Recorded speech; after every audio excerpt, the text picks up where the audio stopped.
Hi guys, Bomber here. Welcome back to the channel, and today we are here with a new deck.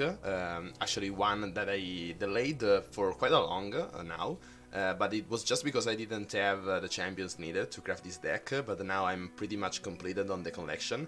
But anyway, the deck we are talking about is the NightFall Aggro, featuring Diana and Nocturne. By the way, then now I'm going to talk about the deck a bit in the deck analysis, but then I will leave you to a game which actually happened during one of my streams. The link to it are in the description and the pinned comment. Also, while I mention these, consider also subscribing to the channel to see more deck guides and deck analysis like this one, as well as entering the Discord server so that we can talk a bit more freely. So without further ado, let's take a look at the deck. So this is the deck. Of course, we're running Diana and the Nocturne, the NightFall champions, basically. The deck is pretty simple in theory, but actually a bit more challenging to play. It's actually a bit skill-based, this deck, and actually quite hard to play. But if you got everything right, then this deck can be pretty much devastating. So it is pretty much an aggro deck, so you want to be aggressive, of course. And so we're running a lot of 1-drops, 2-drops, and basically we already run two cards at 6 mana, but then everything else except Nocturne is like 3 mana or less. So yeah, very, of course, an aggro deck list. You have to look for this type of curve. So yeah, you want to deal as much damage as possible to your enemy, and then you can pretty much finish the game either with burn, thanks to Doom Beast and having more copies of it thanks to Fading Memories or the Stalking Shadow, or also you can basically kill him with elusive units, either it being Lunari Shade Stalker or Sinus the Moon Stalker, which actually is one of your finishers as well. You may swap Cygnus for like Atrocity, but I like more Cygnus as it is a board presence by itself. While with Atrocity sometimes you cannot have the Nocturne or the Diana, which are basically the only way you can deal a lot of damage thanks to Atrocity in this kind of deck. Then Frenzied Skitterer is also very nice, since if Nocturne levels up, then every other unit will have Fearsome, as you see here. So with Frenzied Skitterer, you're basically doubling up on the Nocturne effect as well. So you play a unit, give enemies -1/-0, sorry, but you're also giving -1/-0 with Frenzied Skitterer as well. So basically making your whole board unstoppable. And it's also a quite nice card anyway to have, so yeah, I kinda like Frenzied Skitterer here. Then yeah, we run a lot of draw anyway, because we want to refill. Per Cascade, a very strong trick to have nonetheless. And then yeah, so the deck is pretty much straightforward. Then as far as mirror matches, sorry, not mirror matches, matchups goes, against an aggressive deck, you actually want to be a bit slower. You want to gain value, get to your key cards, your win conditions. If you know that your opponent doesn't run elusives, then it is very important to have Lunari Shade Stalker, as it is your only way to deal cheap damage to them, basically. And if not that, then yeah, you want to go for value, so try to get as many value trades as you possibly can, until you can play a Nocturne and Diana. Diana on that matchup is pretty much the MVP, really, because she can make value trades thanks to Challenger and Quick Attack, so you want to get your Diana and protect her in any possible way, and also Nocturne to basically develop the Killing Strike with all your Fearsome units, which will probably be unblockable by your opponent, since he's an aggro, so you will have a lot of units with low attack, like because an aggro will have high attack, but distributed on many units, so they're like 4 attack at most. So if you play Nocturne and 2 other units, or just one Present Skitter, then basically his whole board is he cannot block your units. So yeah, try to go for Nocturne and Diana on aggro matchups, and just try to survive until you can get to those.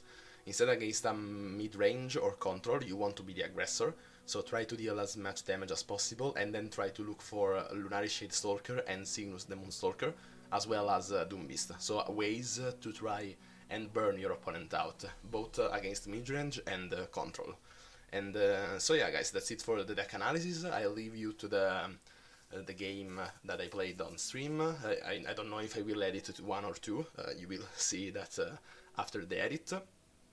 But yeah, I remind you that the link to the stream and the Discord server is in the description and in the top comment, pinned comment, and yeah, so I leave you to the games. So yeah, you see, when you go higher on ladder, then it takes a bit more time to get a game. Okay, we are up against Annelise Burn. So yeah, a lot of players are playing Burn decks, aggro decks, because they are probably all they all want to rank.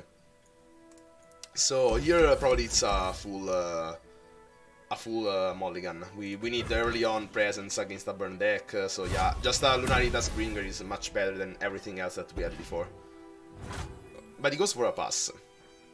So yeah, we're probably still going for Lunaritas Bringer, because we don't have really all that NightFall stuff that we need to activate, and we still get the Petal Dust or the Fading Memories to activate them. Instead, by playing the Lunaritas Springer now, we are getting a free attack, basically. A free 2 damage. Which could matter in the long run, so why not take it? Chaos Spider. Pretty threatening, but not that much. We could have copied that, we would have gotten a 1-1 non-ephemeral. I pull the strings. So, we could go for Frenzied Skitter here, which would pretty much deny his attack here, which I kinda like. So let's go for it. Then next turn we can go for Nocturne, with also either Stalking Shadow or Fading Memories. Fading Memories would actually be pretty nice on the Frenzied Skitter, to get it back for later. So let's probably go for a Frenzied Skitter. We like Fading Memories on Frenzied Skitter. And of course we remove the Elise with the Frenzied Skitter. So yeah, already this game is looking kinda nice. Okay. So unfortunately we can't attack with Nocturne. Like, I mean, we could attack with Nocturne, but then we lose it to Legion Grenadier. So the question here is, do we want that to happen? Probably not.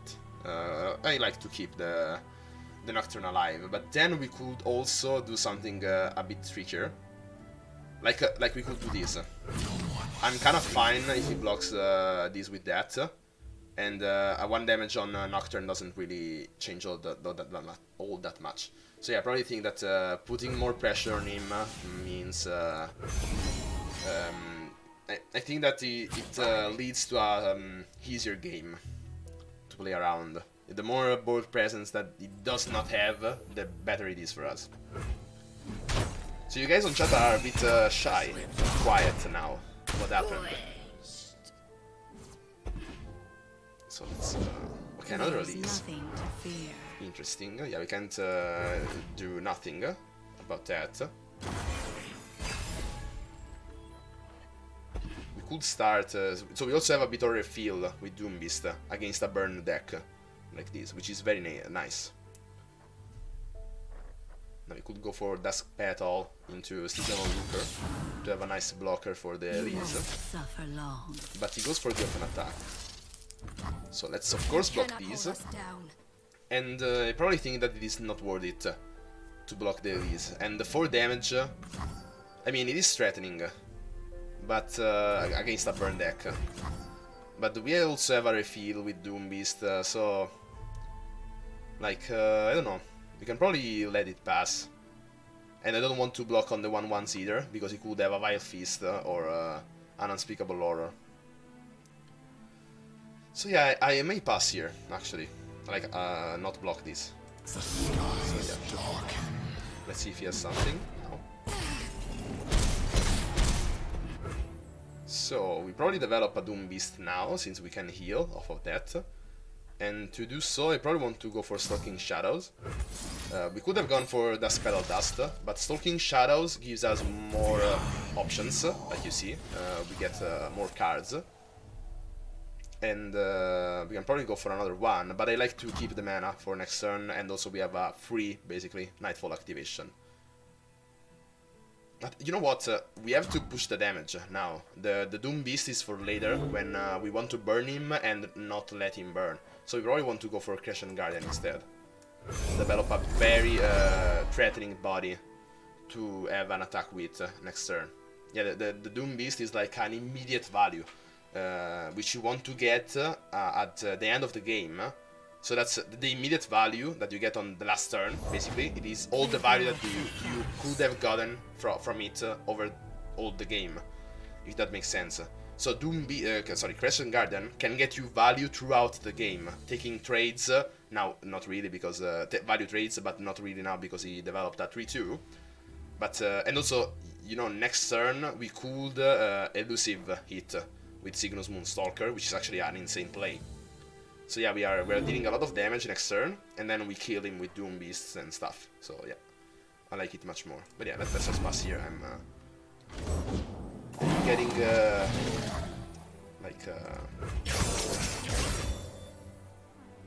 I'm talking too much about possibilities rather than the actual game that we are playing. Elise is leveling up, which is quite threatening, but unfortunately this is not really a reactive deck. So now we could go for Pale Cascade on Crescent Guardian, so that we can deal even more damage thanks to Cygnus, but I probably don't like it all that much. Let's go for Dust Petal Dust instead, now, so that we can play both Cygnus and also Pale Cascade if we need to. So also they are both Nightfall units, so that Nocturne will have an easier way leveling up. We could also go for Stygian Onlooker as well, this turn. But he has too many good blockers on... Oh, no, not really, because they have to be at least 3 attack, since he also has Fearsome. But yeah, we are dealing 10 damage to him, which is quite a lot. So he's going for an ephemeral unit now, so which is also a Fearsome blocker, so there is no really a reason to go for Stygian Onlooker. So let's just pass, I guess. Of course we want this to happen. So now the question is, do we want to go for Pale Cascade now? Or do we want to use it for something else later on? I like to keep my options open for later. So let's just deal this 10 point of damage really casually, and then let's see how it evolves.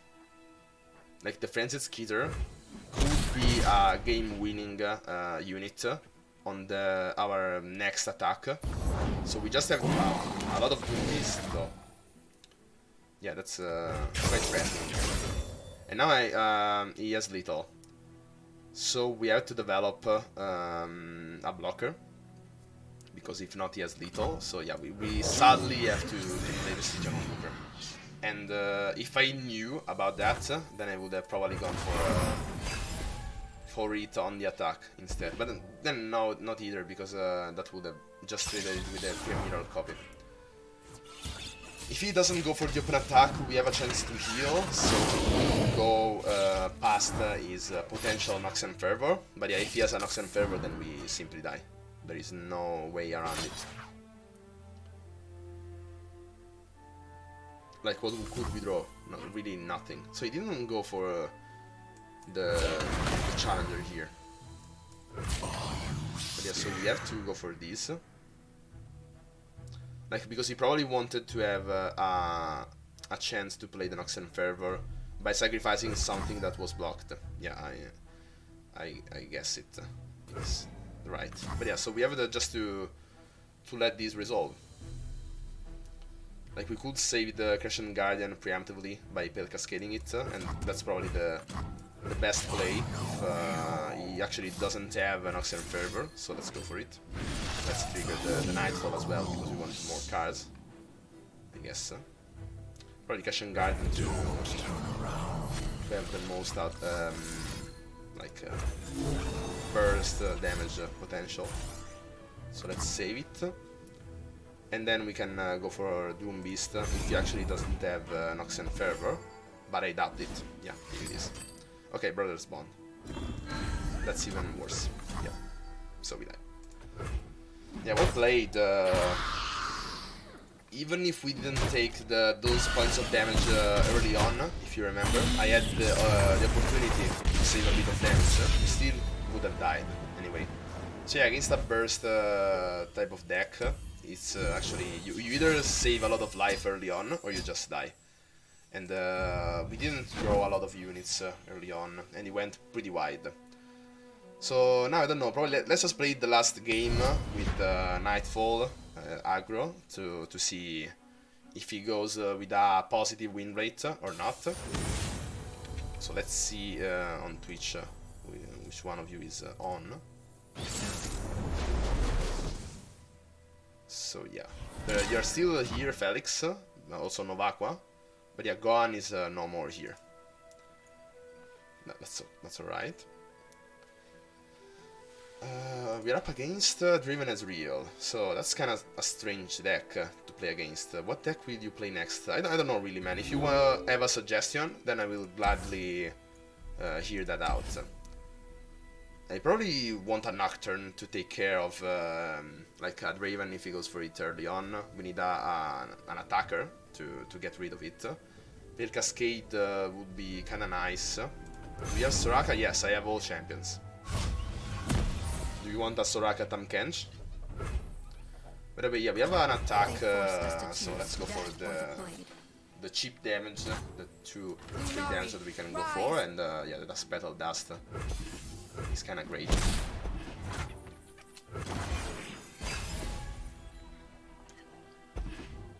So now you can't actually go for anything. Soraka Tamkench, yes, okay, we could try that. It is not the fastest deck to rank with, and remember that we want to rank now. But yeah, some games won't hurt, and it has a pretty nice win rate anyway, at least when I play it, so yeah, that could work.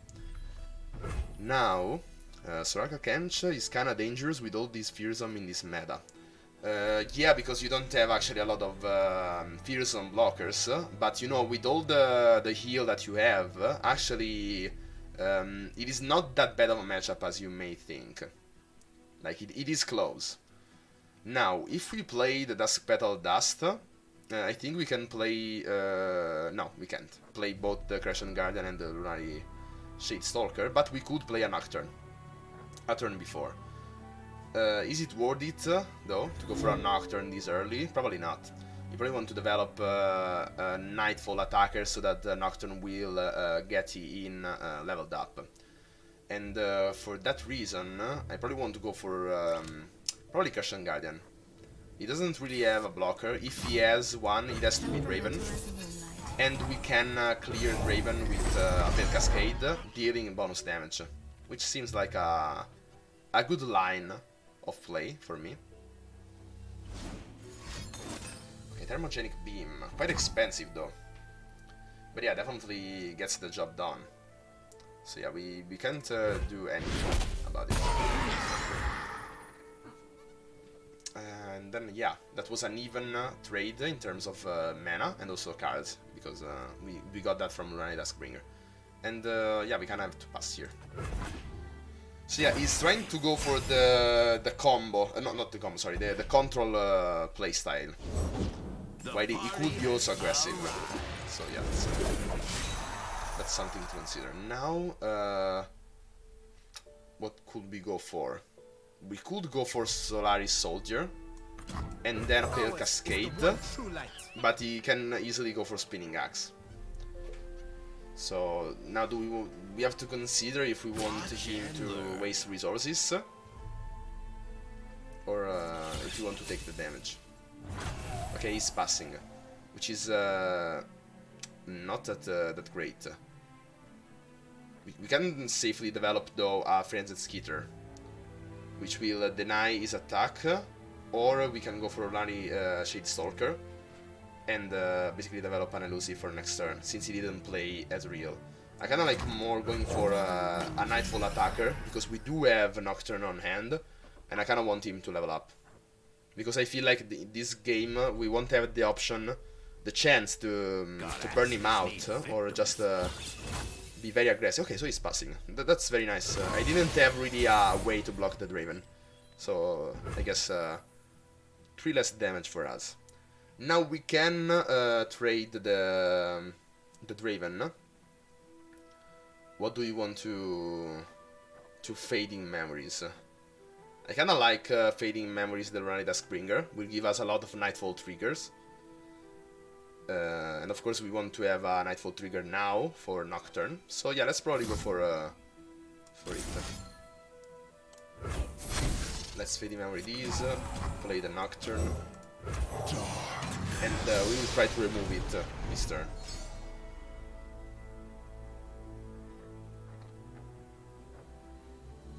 I don't know if I want to attack with it with the Nocturne. Like, it deals a lot of damage. So it feels kind of wasted to use it just to block, to kill Draven, basically. So yeah, he's killing these and he's preventing the attack. So he's kind of, well, he's kind of right. He thinks that we are gonna trade Draven with that. Or he could have a Mystic Shot, which is kind of bad. So how do we go here? I don't know if I want to deal damage or if I want to trade the Draven. And I feel like he could have a Mystic Shot. That play really seemed to me like he have a Mystic Shot play. So we can safely develop into another attacker, even though if it is ephemeral. Okay, yeah, he has a Mystic Shot. Nice that he did play Hit now, so that we can safely cast a Fail Cascade preemptively. Now the Nocturne will kinda die, but at least we can deal 2 free damage to Draven. Then this doesn't die to anything, and we deal 9 damage because they can't block the Nocturne with Fearsome. So yeah, this is looking kinda good. We have a bit of reach with Doombeast. We also have an elusive on board, so if he doesn't draw as real, he can't block the elusive. And wild, guys. So yeah, he's also spinning axing this could get to do, but it felt kinda wasted. He did remove an House Spider, which could help him on blocking. By the way, guys, did you decide which kind of deck I should play? Because Novaqua was suggesting Soraka Tahm Kench, but Felix thought that it was not a good choice because of the meta. So settle up your... And also, Felix, you didn't answer to me what it is the crown like near your name. Does it mean something? Which I'm missing because, again, I'm pretty new to Twitch. I also don't use Twitch. Does Soraka also combo with Vlad? Vladimir... I did make a Soraka Vladimir video. I don't know if you did saw it. But actually, that's not a very good deck, to be honest. So now he's dealing 4 damage, which we don't really care. Like, really, we don't... and I don't want to block the 1-1. Even though it is a value trade, I don't want the Rani Shadestalker to be in the range of what's the name? Mystic Shot. Instead, we can go for Dusk Petal Dust and develop another elusive. And then we also have the reach. We can go for Fearsome Frenzied Skitter next turn so that the Nocturne can't be blocked again. Because I have an Amazon Prime subscription. Ah, okay. That's so. Did you? Sorry if I'm so ignorant about it. So you did subscribe to my channel with Amazon Prime, or just because you have Amazon Prime? I'm pretty, yeah, I'm very ignorant in this, which is kind of strange that the streamer is asking his followers to explain him how Twitch works. But yeah, that's how it goes when you are like content creator on his starting, on his rise, you know, starting point. So yeah, he's playing a lot of stuff, but we are quite near on burning him. And also now with double Frenzied Skitter, he won't have any blocker to this. So yeah, let's develop one. This is also still vulnerable. I didn't figure that out. Just because I have it. Okay, okay, that's good to know. Sorry if I embarrassed yours or anything like that. It was just really out of curiosity. Like, I know that sometimes asking personal stuff, no one can subscribe yet. Oh, I didn't know that. Why no one can subscribe? Probably because I have too little followers. Or whatever. I don't know. So we can go for another Frenzy Skitter, because this will remove the only Fearsome blocker that he has. And then we can go for Stygian Onlooker as well, so that we can deal a massive amount of damage. And with the 3-2, which has not Fearsome, so that it can't be blocked, we can probably remove the Draven. Because why not? Noxian Guillotine will not be useful to him, because he has to deal 1 damage to something, and the only way he can deal damage to something is probably with Mystic Shot. So he won't have mana for all of them, basically. I don't know if he surrendered or basically went AFK. I did forgot to free beam Improbable later. That's nice. But would it be enough to save? Wow, that's very unlucky for him that he didn't get a Fearsome blocker for this. So yeah, he's pretty much dead. That's was still a very nice game, though. Like, because it always felt like he had an answer to something. Okay, so he can block this now. But yeah, it's probably still not enough. Like this. So yeah, even if he blocks the most damaging stuff for damage, he still dies. So yeah, well played. I don't know why, to be honest. Probably with more followers. Yeah, probably. I don't know if it's because I didn't like link any. So yeah, guys, as you've seen, this deck is pretty fast and quite consistent as well. I didn't try too many games with it, because it's a deck that it's quite new for me, since, again, as I said in the intro, I just crafted it, but I've seen a lot of it as an opponent, basically, and also from other streamers and stuff like that. So yeah, I know this deck pretty well, and I always like fear when I am up against it. So I get that probably that's also the same way that my opponent feels while I'm playing this deck. So yeah, NightFall Aggro is always a pretty bad matchup, whatever deck you play. So when you're playing NightFall Aggro, you're pretty much at an advantage. I don't know why on meta tier list they always seem to like underestimate the NightFall Aggro, but in my opinion it is a very strong deck that you should definitely try out. So yeah, guys, that's it for this video. Hope you liked it and find it useful, and as always, see ya!